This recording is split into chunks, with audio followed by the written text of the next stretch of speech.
Well, hi and welcome to what promises to be a great panel as part of a great program. I want to thank Bill Marler for what are really inspiring remarks to lead us off, and my colleague Louis Clark for starting the program, GAP's president. I'm Mark Cohen, and I'm the executive director at the Government Accountability Project. We are a proud co-sponsor of this event with the Washington College of Law and Professor Bob Vaughn, a mentor to us all. And we're very fortunate today to have a great panel to lead this off, maybe even to set the table, as it were, for today's proceedings, and to talk about a century in food, evolving trends affecting the U.S. food supply. And with us are Dr. Louis Grossman, who is Professor of Law and Associate Dean for Scholarship here at the Washington College of Law, where he specializes in food and drug law and American legal history. He previously was an associate at the D.C. firm of Covington Burling, where he remains of counsel in the drug law practice. He clerked for the ex-chief judge of the D.C. Circuit, Abner Mikva. He is co-author of a seminal work for law schools, law students, Food and Drug Law, Cases and Materials, and is a member of the Institute of Medicine National Research Council Committee that last year published the report Enhancing Food Safety, the Role of the FDA. He earned his JD at Harvard and his BA and a PhD in history at Yale. Next to Dr. Grossman is Caroline Smith-DeWall, who's the director of the Food Safety Program at the Center for Science in the Public Interest, and as you heard earlier, was a leader along with a number of other people, Chris Waldrop in our audience, through the Make Our Food Safe Coalition in pressing for passage of the Food Safety Modernization Act. Caroline is the author of Our Food Safe, a consumer guide to protecting your health and the environment, and on the international front, she authored the guidelines for consumer organizations to promote national food safety systems for the UN's World Health Organization and the Food and Agriculture Organization. Caroline earned her undergraduate degree from the University of Vermont and her JD from the short-lived but venerable Antioch School of Law, where too many years ago we were classmates. Patty Levera is the Assistant Director of Food and Water Watch, where she coordinates the food team. And before joining Food and Water Watch, Patty was Deputy Director of the Energy and Environment Program at Public Citizen and a researcher at the Center for Health, Environment, and Justice. She earned a bachelor's degree in environmental science from Lehigh and a master's in environmental policy from the University of Michigan.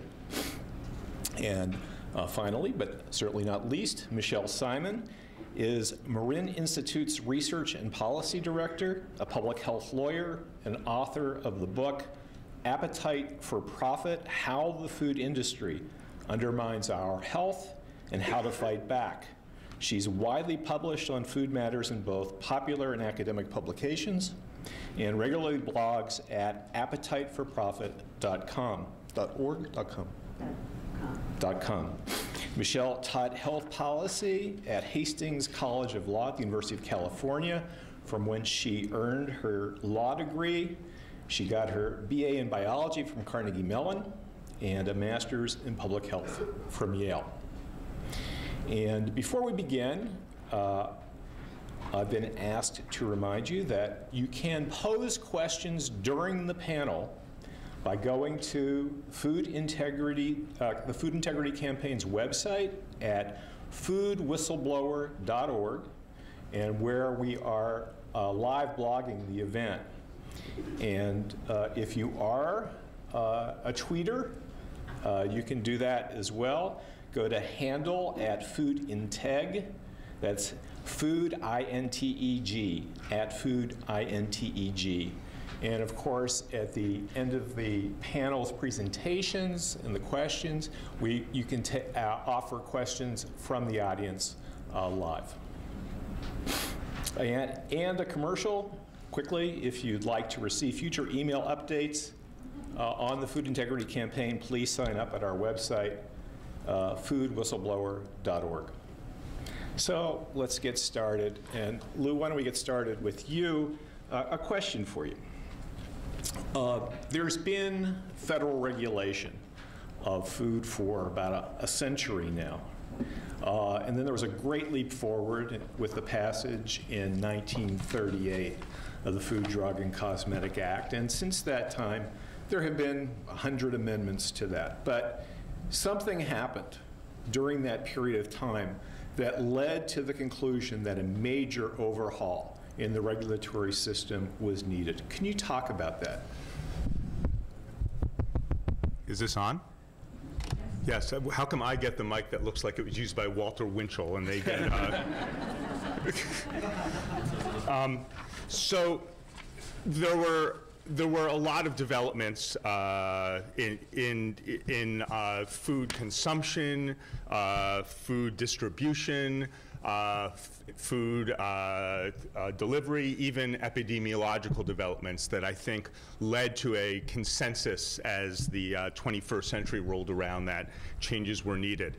One remarkable thing is that the provisions of the Food and Drug Act, particularly the ones that relate to pathological infection of food, remained essentially unchanged from 1938 until, a lot of people say 2010, but in fact the Bioterrorism Act started to introduce some changes in 2002.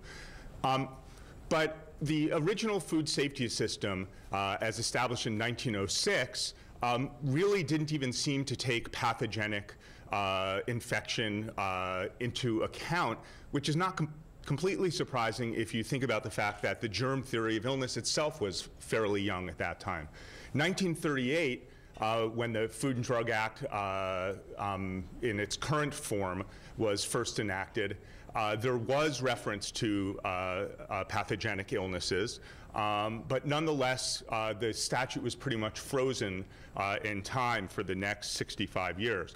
In the meantime, the food industry and the very nature of food consumption in this country changed dramatically. First, let me talk about some changes in terms of distribution. If you compare today to 1938, not to mention 1906, foods are now distributed nationally rather than locally, so one bad batch of food can harm people around the country. There's also been increasing centralization in food production, where relatively few producers feed the whole country, so a problem in one plant, like the Peanut Corporation of America plant, for example, can harm many people around the country. Importantly, more food than ever is imported from countries with lower sanitation and safety standards than we have. And this, if you look at the trend lines, the proportion of our food that is imported food is a truly dramatic development. It's exponential. In terms of food production, modern mass farming methods have increased the spread of microorganisms among animals and to some degree crops as well.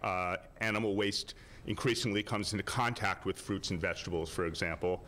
There's also some interesting changes in patterns of consumption in this country that people sometimes don't think about. But if any of you had a grandmother, an immigrant grandmother like mine, you will acknowledge that food used to be cooked a lot more than it is now. The food quality was worse, so people used to cook the toughness out of food. Moreover, raw food has increasingly, in some instances, sushi and so forth, carpaccio, become trendy. People also eat more fresh foods rather than processed foods, and processing often kills pathogens. Moreover, and the Food Safety Modernization Act doesn't directly attack this issue except to the degree that the food is safe in the first place, more food is eaten outside the home, in restaurants especially, where people don't have control over its preparation. And finally, I'll mention a couple of epidemiological developments. Organisms have evolved into more problematic strains. This may be in part due to the overuse of antibiotics in agriculture and the development of antibiotic-resistant strains. Moreover, there are more old people in this country and more immunosuppressed people in this country who get really sickened by infected food. And the last thing I want to mention, well, I'll also mention, by the way, that scientists have gotten better at identifying bacteria and linking them to illnesses. And so the specific connections between certain pathogens and illness are now clearer. So those scientific developments, I think, were also very important. And then finally, media developments. There was large press attention to a number of food safety events. It actually goes back further than you might think. There was a huge brouhaha over vichyssoise, for example, in the early 1970s that some of you may remember. But it really emerged into modern consciousness, especially, I think, with the Jack-in-the-Box incident that was referred to earlier. And then there seemed to be like clockwork, a regular series of newsworthy food disasters, pistachios, cookie dough, and peanuts last year, for example. In addition, as a teacher of food and drug law, I can tell you that a group of very influential authors and documentary makers have put food and food safety to the fore to a degree that it hadn't been in a very long time. If you think about Fast Food Nation and Super Size Me and Michael Pollan's books and last year's film Food, Inc. And so I think that there really was this confluence of forces that led to an almost feeling of inevitability that something had to happen. Despite that, as late as November or even December of this year, despite the fact that the political forces seem to have aligned, the cultural forces seem to have aligned, the scientific forces seem to have aligned, it really seemed like there wasn't going to be an act passed. And if it hadn't passed in December, God knows when it would have passed, if ever. But surprise, surprise, we have a new statute. Thank you. Coming from a family of butchers, I appreciate how the processing of poultry has changed over the years from delivering it from house to house, essentially, directly from the slaughter. Caroline, you were instrumentally involved in pushing for the passage of the Food Safety Modernization Act. And I'm wondering if you could talk a little bit, thinking about what Professor Grossman just described, how the FSMA attempts to address the issues that he noted. Mark, thanks so much, by the way, and thanks to GAP for hosting this. I think it's one of the first major conferences to look at the elements of the Food Safety Modernization Act. The bill was a long time in coming. Bill Marler is exactly right that it's been a marathon that's been run by a number of people, and people took different roles, and CSPI, we have been, I think, blessed by the fact that my boss believes in long-term objectives like this. We don't have to have one-year deliverables or two-year deliverables. We can look at a problem as vexing as modernizing our food safety system with 10 to 20-year timelines attached. And that's, I feel very lucky to be in an organization that allows us to do that. Developing the new framework for food safety was challenging.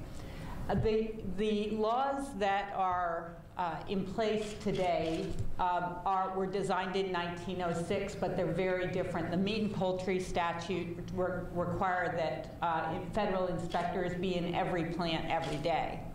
FDA's statute was much more reactive.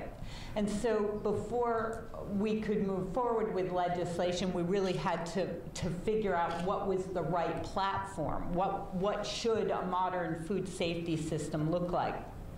And I think in your packets there may be some slides available to you, but the bottom line is it has a number of elements. The key element is the use of process control systems. These are run by the industry. They're designed by the industry, but they're based on a hazard analysis. So every company needs to analyze its own food stuff to determine what hazards are likely to occur and to control for those hazards. You then have a number of government tools that are essential to effective enforcement of this program. One is inspection. A second is performance standards. But the bottom line is FDA didn't have inspectors in the plants. Their average inspection frequency was once every 10 years. And sometimes for high-risk plants it would be once every 5 years. But the bottom line is the inspection, their inspection program has been grossly inadequate. We also needed on-farm controls because we were seeing problems arising, like the spinach outbreak, where hazard got into the foodstuff at the farm itself and then was multiplied through the processing. As the spinach was washed and bagged and distributed, we then had a major outbreak and a deadly outbreak from spinach, so we needed on-farm controls. We saw the need for import controls. There was major problems both with produce coming in from foreign countries. We had outbreaks from melon. We had a major outbreak from hepatitis A that got into salsa at Chi-Chi's restaurant in Pennsylvania and killed a number of people.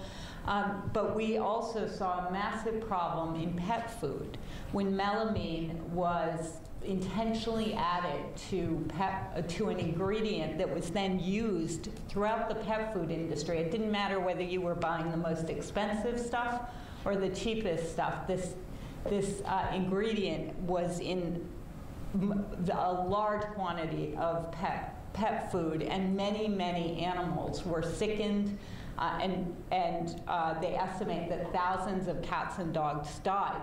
But it could have very easily been a human ingredient. And in fact, we saw that later in China, where melamine had gotten into infant formula and caused a number of deaths, over 50 deaths in China, and thousands and thousands of illnesses.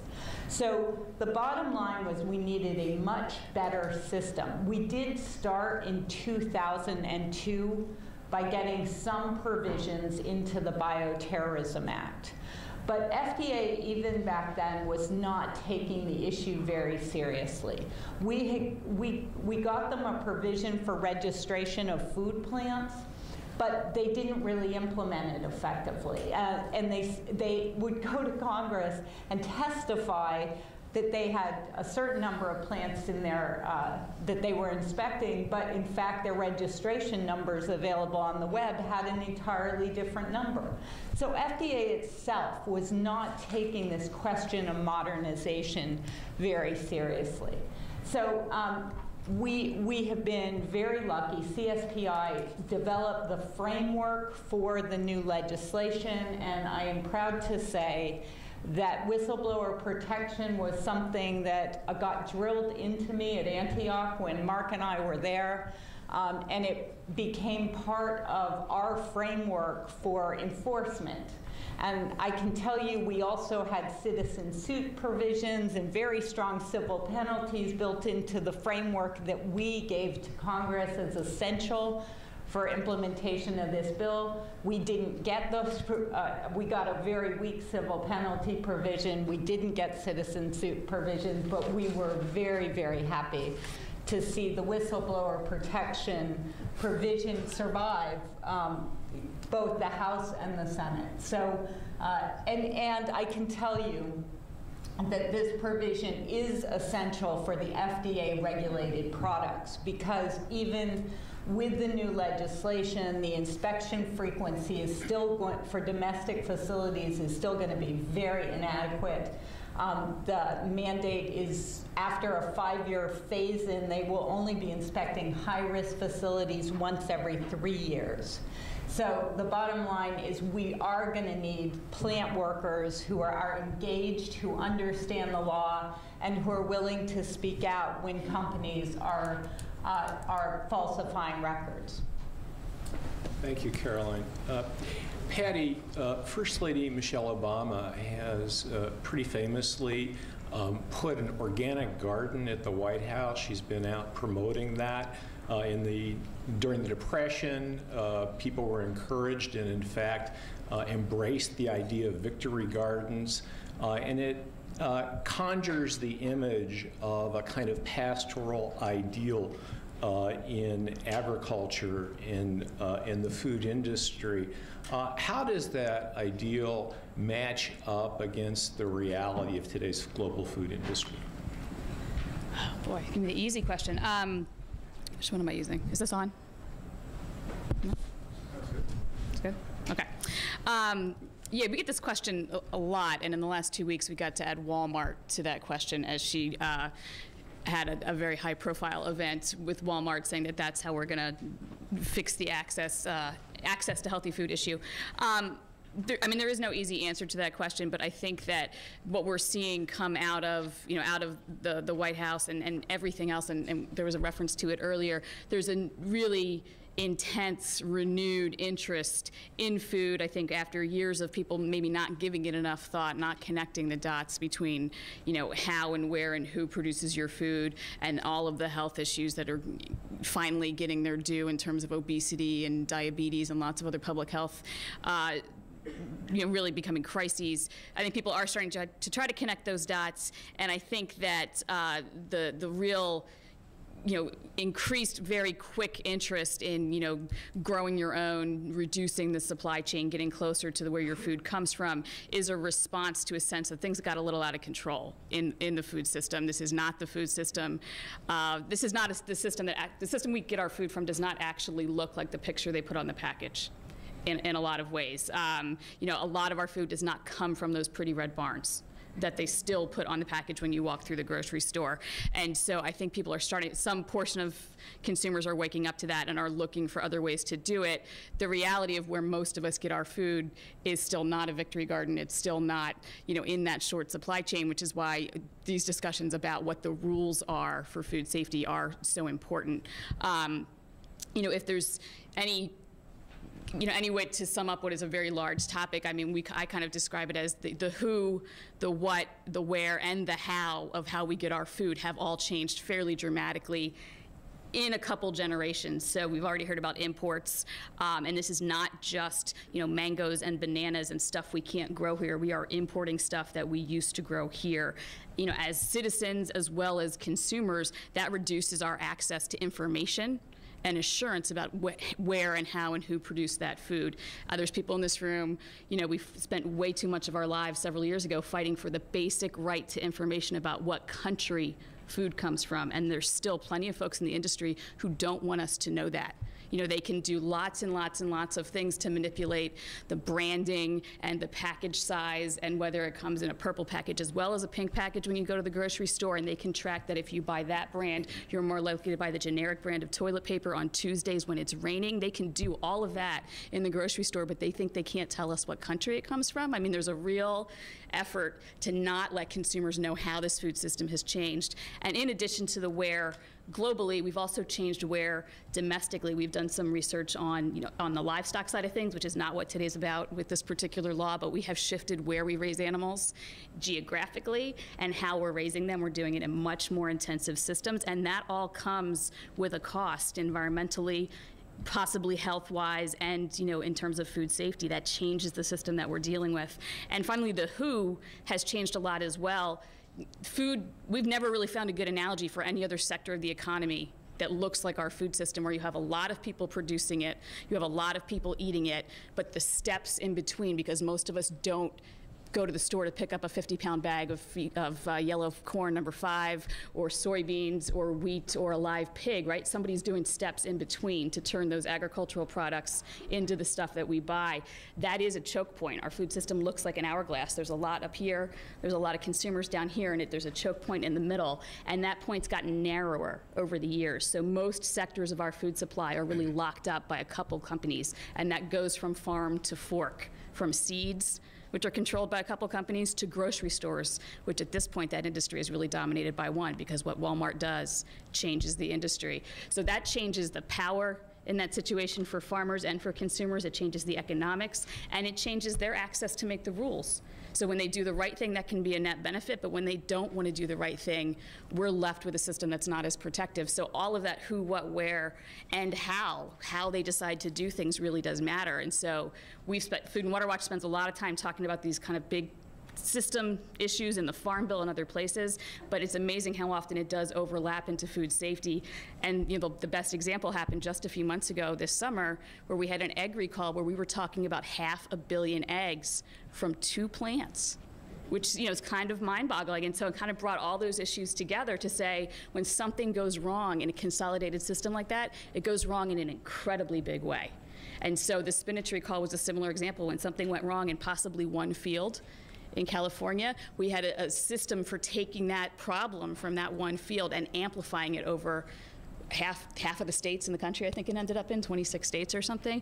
So we've changed this system dramatically. The laws haven't kept up, and this, passing the food safety law last year was a long overdue step, I think you'll hear from everybody in this room, to start to try to catch that up, and then we have to implement it in the right way so that it works for all the different types of players in that system.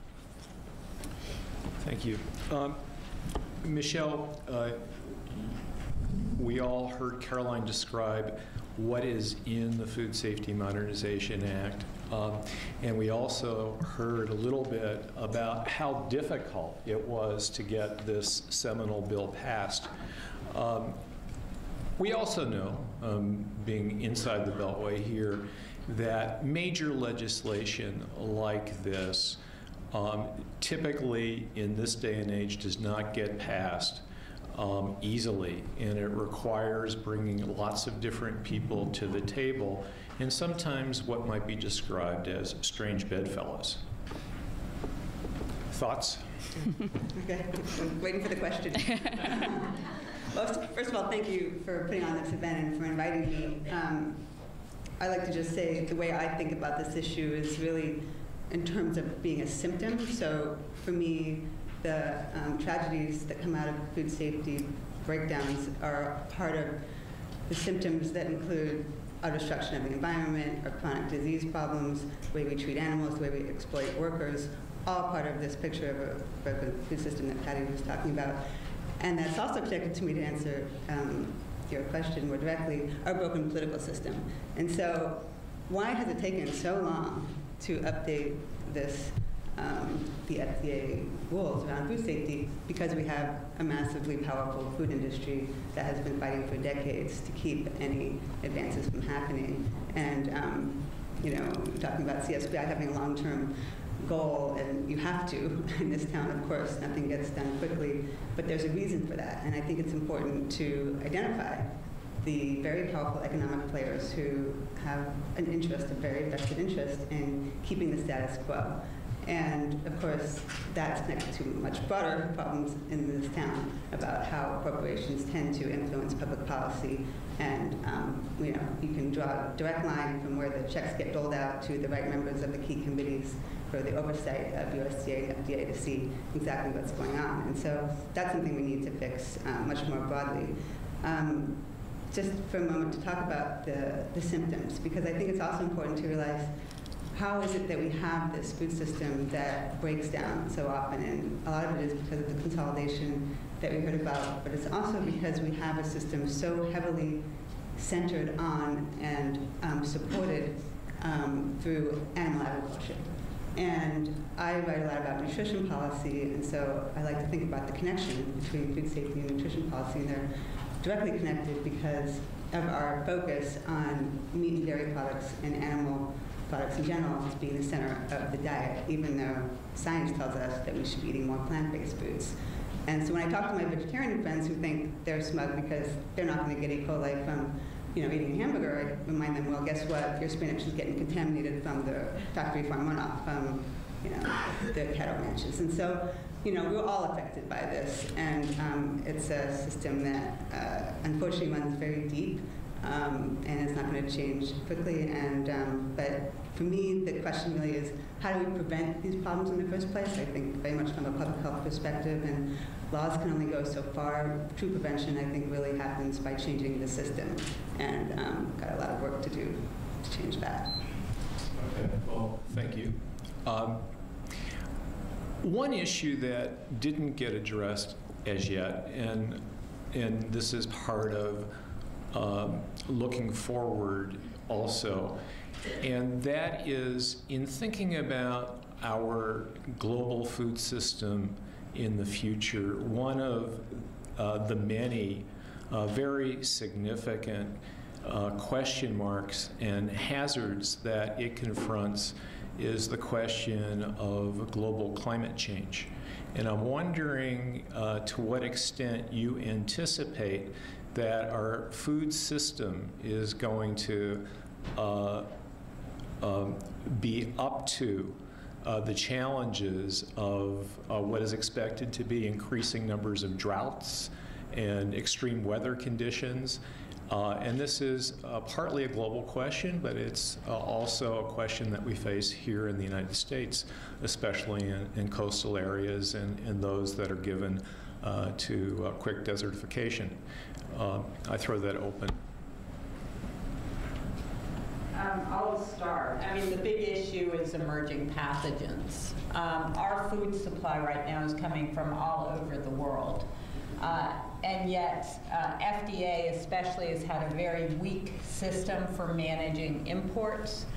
They have been inspecting less than 2% of products coming across the border. But the even more serious concern to me is the fact that I don't think FDA has a good handle on what types of hazards might be coming to us from different parts of the world. So I think we need a much more robust system for actually tracking the kind of changes that are happening at the public health level and at the level of global health, but it's really human and animal health and environmental health are all kind of roped together. But we need to know what are the emerging pathogens, where they're emerging, and ensure that FDA is actually managing the food that's coming to us for all the hazards that might be there, not just the ones they're familiar with because they're here in the U.S. I'm sure Patty might want to weigh yeah, we're thinking a lot about this as well, as kind of in that systems thinking that we end up doing in ag policy. There's all of those issues. In addition, when we talk about imports and a globalized food supply, at some point we're going to have a conversation about fuel and how much fuel we want to use moving food around, especially food that we used to have the ability to grow here. Agriculture, actually growing crops, is an enormous user of energy. These guys are incredibly dependent on diesel. They're incredibly dependent on nitrogen fertilizer, which you make out of natural gas. I mean, there's all kinds of ag conversations that we have to have about climate change. But then there's the flip side of that about, in addition to stop having our food supply drive climate change, we have to start having conversations about being able to recover from climate change, because climate change is going to mean a more chaotic, more disruptive environment, and when that's the environment where you need to grow food, it's time to have a backup plan. And when we see portions of the world that grow a lot of food that at the same time could either be underwater and then across the planet are on fire, and then you have a drought here, we will have famines. I mean, we're already, 2008, we had a food crisis because we did not have a sensible plan for dealing with shortage when we had a year where there was tight supply on lots of basic food commodities, where there's worries that's going to happen again. I just read only the terrifying headline of an article this morning in my email about we have the lowest supply of corn this year than we've had since some historically bad point that we don't want to, I don't remember what it was, but it's not somewhere we want to go again. So we don't have a sensible policy for spreading out our ability to raise food so that you can bounce back from those disruptions. And so adapting to a changing climate needs resilience, and we're designing the resilience out of our system by putting it in a very, we grow cows here and we grow lettuce here, and that's not really a resilient system that bounces back from a disruption, and that's what some of the bigger picture stuff has to start to be about, in addition to the literal risks of a changing climate creating some terrifying bugs. Yeah. And in terms of in a way that connects to both of my colleagues' comments, I recommend to you an article in the New Yorker from several weeks ago about bananas, and about how we have such a monoculture of bananas globally now that the right bug can basically take down the entire world banana supply. And I was speaking recently to some Floridians who work on food science at the University of Florida, talking about how the Florida citrus industry, and this is an underreported story, at least to me, is in dire straits right now and is facing possible demise because of some sort of blight or fungus. I forget exactly what it is. In terms of global health and food, one of the things that the Institute of Medicine committee I served on found was a striking lack of community and disjunction in cultures between the Food and Drug Administration on the one hand and the Center for Disease Control on the other. Increasingly, food safety and public health are just merging fields. And yet there is a striking lack of communication between, I shouldn't say, maybe that's a little bit too strong, but let's just call it very inefficient and delayed communication between CDC and FDA. And especially as we're facing global pathogenic threats, I think it's more and more important that those two agencies work closely together. You mentioned this tendency toward concentration in production and the dangers that puts crops and production in. On the other hand, a lot of people would argue that it is precisely those kinds of economies of scale that enable us to imagine being able to feed the planet. How do you reconcile that?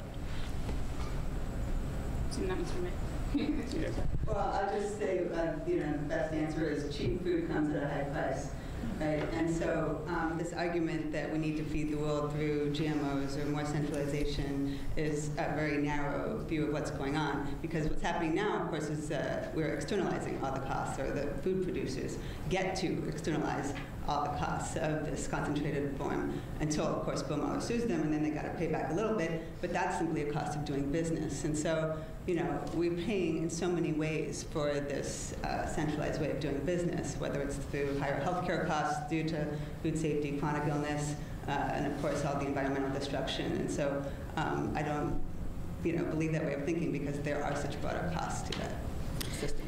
And I would just add in too, we totally agree with that. And one thing we're dealing with is when you have the consolidation, of control of an industry, that brings other consolidation with it. That consolidates political power for a couple of companies to say what's going to happen, with regulation or with industry standards, and that's not necessarily the healthiest debate. That doesn't give us as citizens a lot of access or be able to hold our regulators accountable.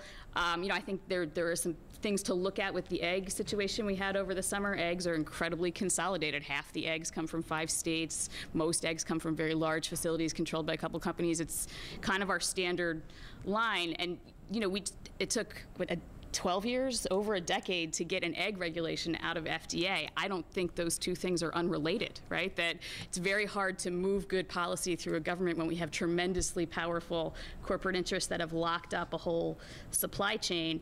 And then what's happening parallel to that in a lot of foods, because the government has been behind, our regulations have been behind, we have all kinds of, industry-supplied metrics that are supposed to replace government regulation. We have third-party claims about everything from animal welfare to food safety we're seeing. And so, there have been efforts to have food safety dealt with in marketing agreements that the industry gets to write. And, I spent too much time on what I called my lettuce world tour a year ago, going to hearings around the country about a leafy greens marketing agreement, where we were arguing that small farms, anybody doing it anything differently, and consumers had no ability to influence these rules.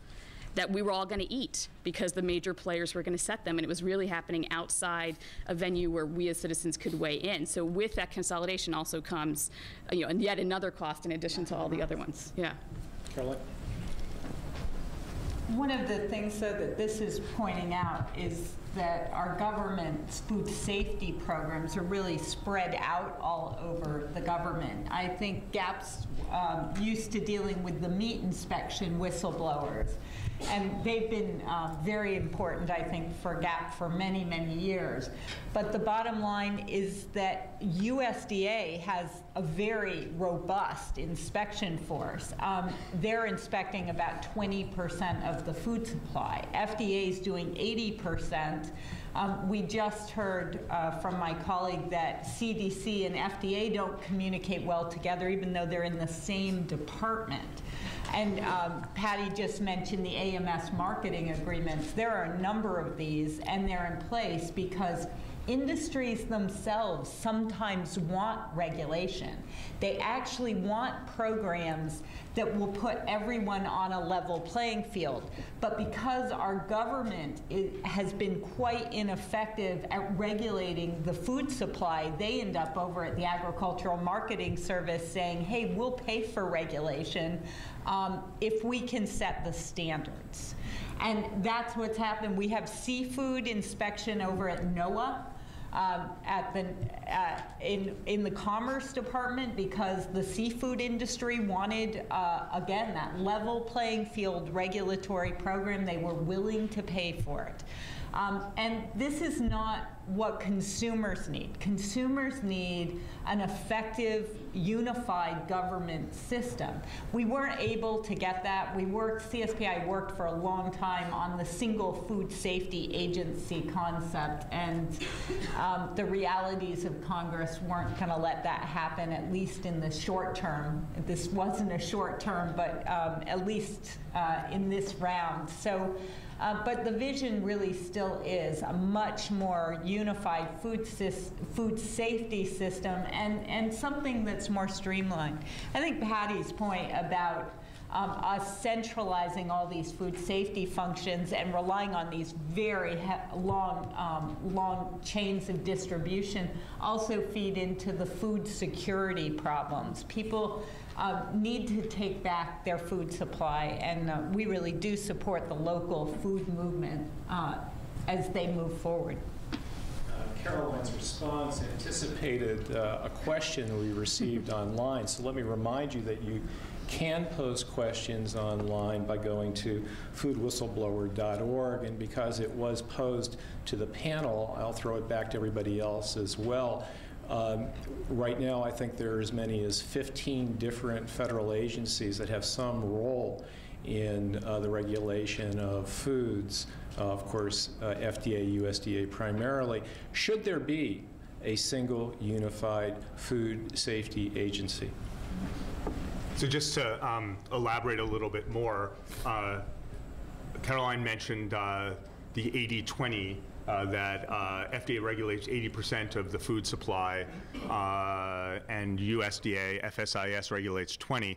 There's actually the second part of that sentence, which is that 80% of the food safety resources go to FSIS, USDA, regulating that 20% of the food supply, and and there's a flip. I've lost myself. I don't even know what I'm saying anymore. But the 80-20, it works. It's as bad as you can imagine. So the single food agency, it's been recommended again and again, and I think that everybody acknowledges that if you were starting a system from scratch, that it would make all the sense in the world to combine everything. The committee I served on, without revealing any confidences, wrestled with this issue.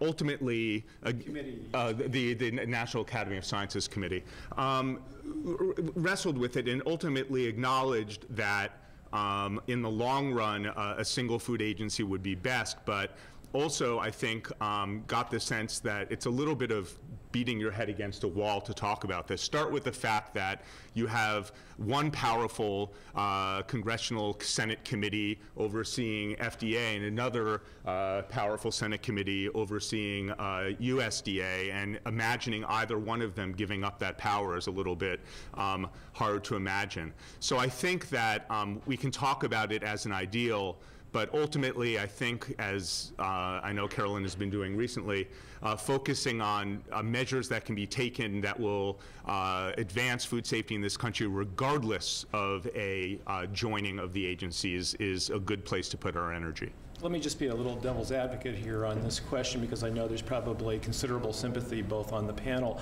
for that outcome and in the audience.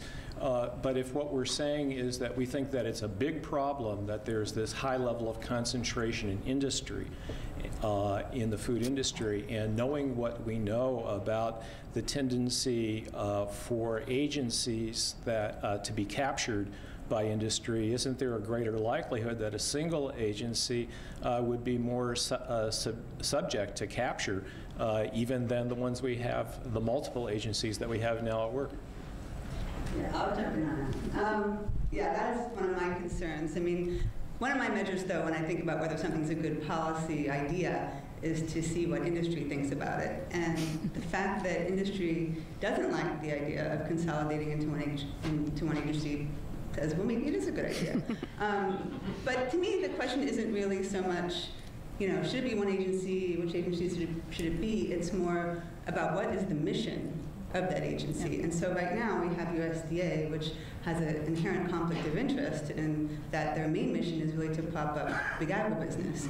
They also are supposed to tell Americans how to eat right, and that hasn't really been going very well. So, you know, in my mind, an agency like CDC, which has a much more public health-oriented mission, although it has its own politics, of course, would make more sense to take over some, you know, I'm not saying the inspections part, I'm just saying, to me, I'm just using that as an example of an agency that has a more obvious public health mission than USDA. So to me, that's really the issue.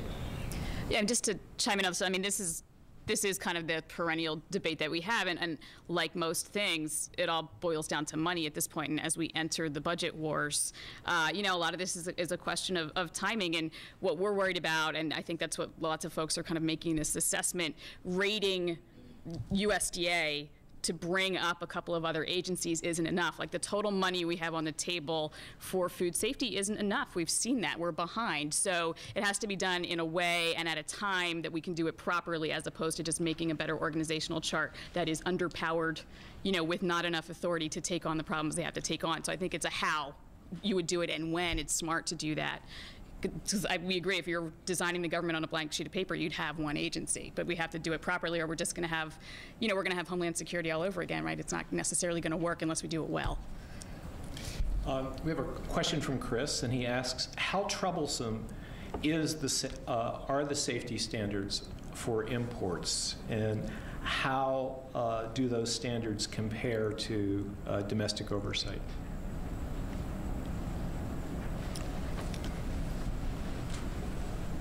Today, we don't, well, first of all, let's start with meat and poultry. Meat and poultry has a robust program for inspecting imports. It's, a country has to be approved to import meat or poultry to the U.S., which means that its system is comparable to what is used here. USDA then audits that country to ensure they're living up to what they've promised to do in terms of the inspection program. And then USDA is inspecting, intensely looking at about 8 to 10% of the meat that's coming in, which is another verification check on that program. FDA has nothing comparable, nothing. So the idea that we have standards for imports, the standards we have for imports are essentially the same as what we have for the domestic food supply. We don't have an E. coli standard for spinach, but when we find it in the food supply, the food's considered adulterated and is withdrawn. So essentially, consumers today remain the canary that tells the government when the safety system isn't working, and then at FDA they jump into action. Now, under the new law, FDA will be setting performance standards, hopefully many of them, that will apply to both domestic and foreign facilities. All facilities will be required to meet the same performance standards. They'll be required to have these process control systems in place. FDA has a number of new tools. And in addition, the importers, every importer under the new law will be required to essentially promise that the food they're importing does meet US standards. So we're moving from a system of very little regulation in this area to a system that's much more robust, but it will take a number of years to implement. I would say that people should plan on at least 5 years for implementing effective controls for imported food. Also, I didn't realize until recently that the number of countries that are actually on the USDA list as authorized to import meat and poultry is, I think, 30 or something like that. Strikingly small compared to the number of countries that are importing FDA-regulated foods. One thing our committee, again, the National Academies Committee, called for that's not reflected in the current law is that FDA should have the ability in a situation where they have decided that the food safety regulation and system in a country as a whole is simply inadequate to be able to ban all imports from that country. The law doesn't have that, but hopefully what the law does have, which is this verification system based on particular companies that are and producers that are importing food, will do most of the job. If people have questions, you're free to go to the microphones and line up to ask them. I did want to ask, though, that, and this seems to be a kind of where do we go from here sort of question. We heard that there are issues about whether the new program is going to be adequately funded, and very serious issues in that regard. We certainly know that while it applies to all of the foods that are covered by the FDA, that it leaves open meat and poultry and USDA products. Talk a little bit about what the next steps are in order to improve the food safety system. Well, first of all, as I said, CSPI has been advocating for a single food safety agency. We stepped away from that in order to get this law to move, and we're very happy that a very comprehensive law has passed. The next step is going to be both funding and implementation. Now, one of the components of the Act does require that FDA should do many more foreign food facility inspections than it does today. And that goes into effect almost immediately. They did 200 foreign facility inspections a year ago. This is out of tens of thousands, hundreds of thousands of facilities that could ship to us, so it's a drop in the bucket. In the next year, they'll be doing 600, and then it doubles and doubles and doubles for the next 5 years. Well, this sounds great. It's impossible. FDA will never meet this requirement of the Act without funding. I mean, it won't happen. And so in a way, it's going to be very interesting to see how the new Republican Congress and the appropriators grapple with this issue, because the most vulnerable part of the food supply in many ways is imports. I mean, we also have major problems in our domestic industries as well. But imports is a real vulnerability, especially when it comes to food defense, as well as this type of intentional contamination that we've seen. So I think it's going to be a real issue that the Republicans will be grappling with in implementation. And then the big next step is getting this bill well implemented. Eventually, Mark, we really want both FDA and USDA operating on a more similar legal platform, and then eventually, maybe not in my career, but eventually we will bring those two agencies together. But they need, with this modernization of FDA is an important first step. In terms of domestic facilities, the new law, I think as was mentioned before, requires that facilities be inspected every 7 years, but that high-risk facilities be inspected every 3 years. Again, under current levels of funding, this is probably just impossible. I think there's some hope that with the institution of this preventative control approach, where the inspectors will to some degree be looking at documentation of preventive systems rather than just poking and sniffing around the factory, that the inspections themselves will become more efficient. But what's notable is that the Act itself does not define what high-risk facility is. And so I think that there's some reason to fear that high-risk facility will simply be those facilities which FDA can afford to inspect once every 3 years. And therefore, that's a cart leading the horse problem, isn't it? I'll just, to build on those points which we share, the view that those are the next steps. I mean, in the implementation piece, defining risk, we have to define small in this implementation process. There's a lot of defining to do, and this is a law school. I don't have to tell you that defining things is important, right? Details are important. There was a big ruckus during passing this bill. If you have an email account, you got one of these emails about how this bill was going to shut down farmers markets and make us all die, right? I mean, this is out there. We have to deal with that. Underneath a lot of that ruckus, we had a real conversation about what diversity we have left in the food supply. How do we do this?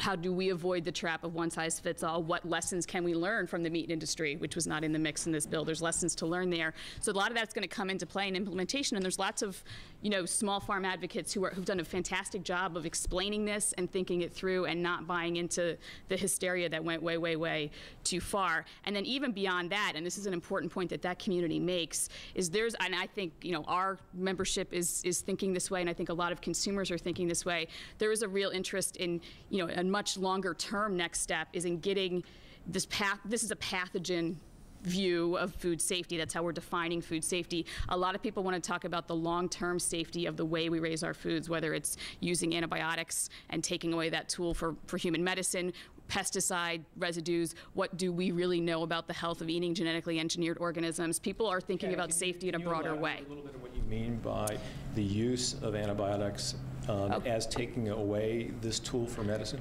Right. So depends who you ask, which paper you read, but the biggest user of antibiotics is agriculture, and they're used to raise animals. They're used to raise food animals. Pathogens aren't static. Antibiotics don't always work if the pathogens become resistant after you expose them again and again. So there is a medical crisis of antibiotics not working.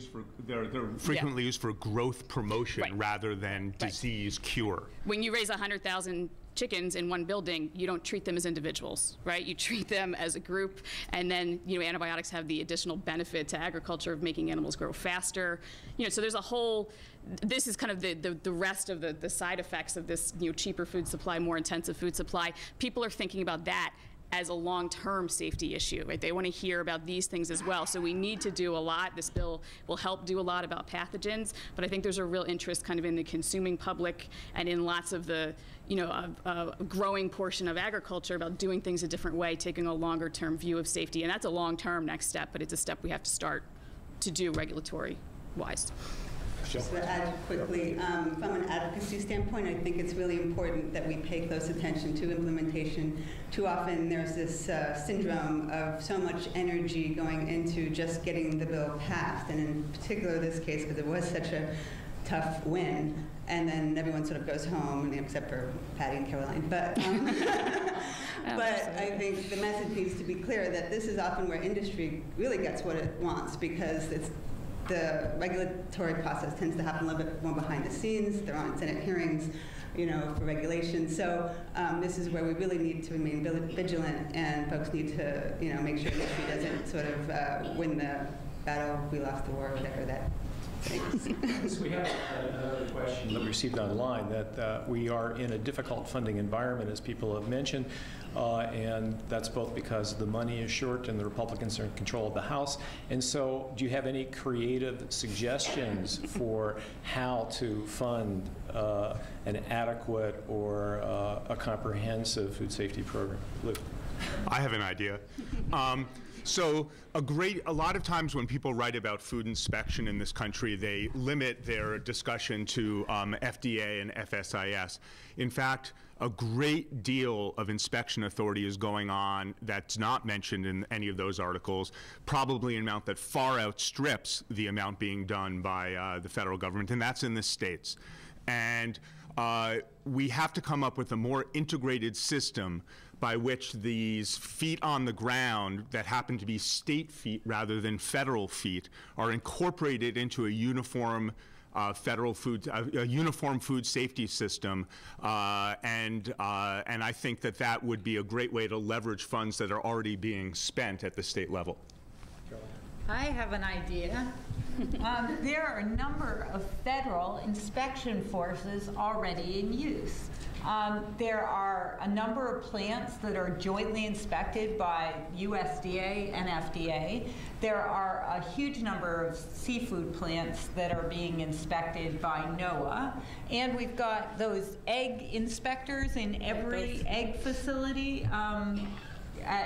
Some of them are just graders, but the bottom line is, can we actually make our federal inspection system more efficient? Maybe we can't bring together all the agencies, but maybe FDA could deputize some of these other federal inspectors who are literally boots on the ground already, and they're trained up federal inspectors. Why can't we use those? And what about Professor Grossman's suggestion of deputizing the state? That's done under environmental statutes.